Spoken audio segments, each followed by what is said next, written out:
when we have a personal realization about something that we've had to navigate in our own learning process, and we want to translate that as a lesson or a piece of wisdom or insight for people that we're already working with, or for people that we are trying to create a safe space for, to invite into the work, there can then be a degree of a censorship, or censorship is maybe too strong a word, but a kind of a secondary reflex that kicks in where we think, okay, I need to pad what I'm saying here, or I need to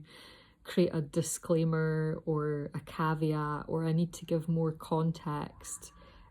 in order for this to be understood in a way that is not, we can drill down into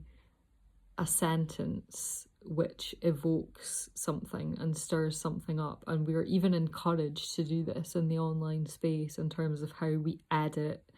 long form content into like little bite-sized nuggets, to create clickbait, or to create something that is immediate and elicits an emotional response. And obviously, as a consumer of media, I'm fully aware of when I'm doing that, when I'm engaging with things and I'm being drawn into them or pulled down a rabbit hole, or, you share something that is maybe only 2 minutes of a much wider, more complex conversation, but because people don't have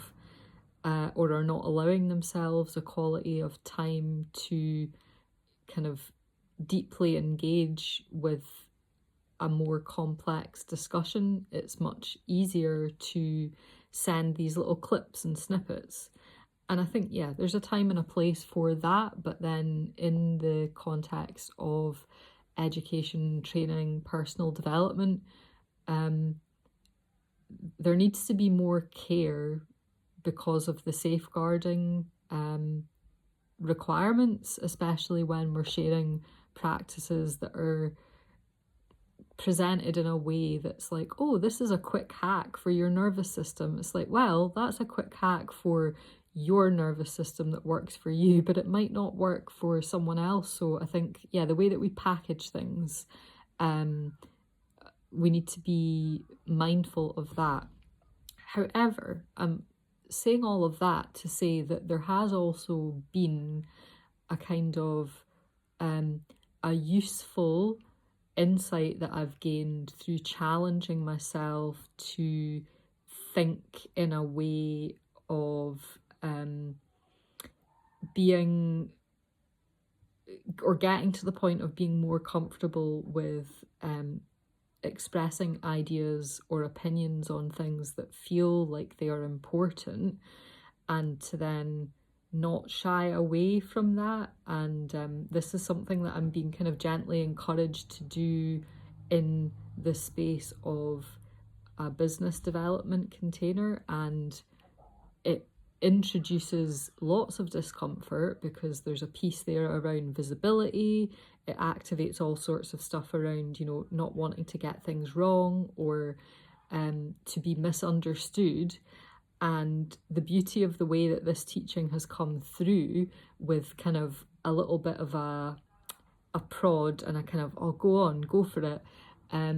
is because it is inviting me to step into that space, and that in fact, that quality of energy is sometimes the quality of energy that we need to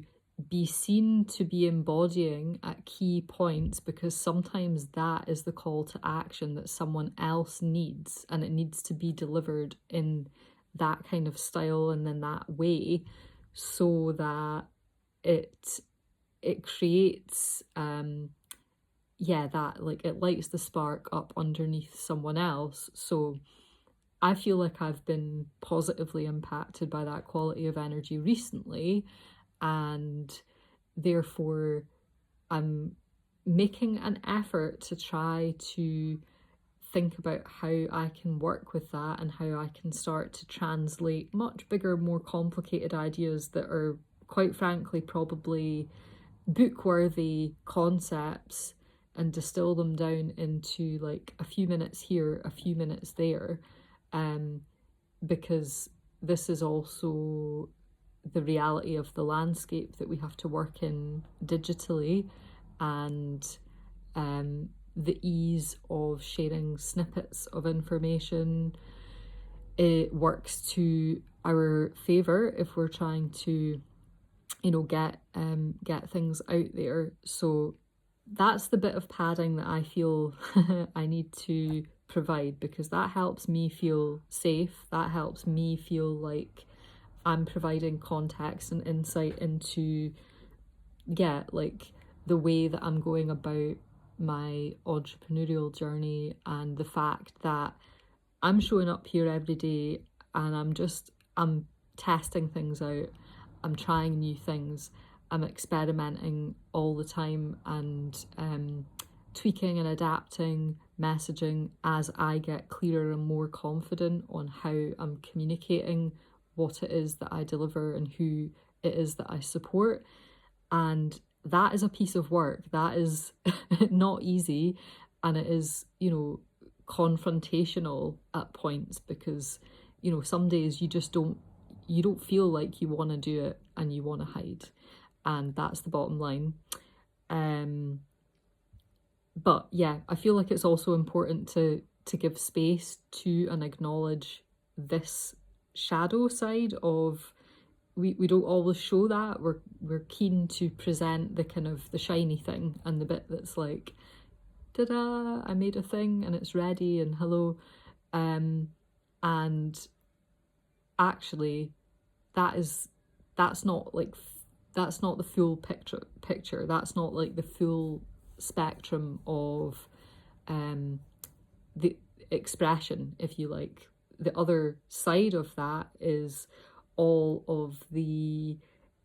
challenge, or the emotional energy, or the blocks, or the things that are telling us to hold back, or to not reveal that vulnerability, or not speak transparently about that, or that something is a subject that shouldn't be discussed.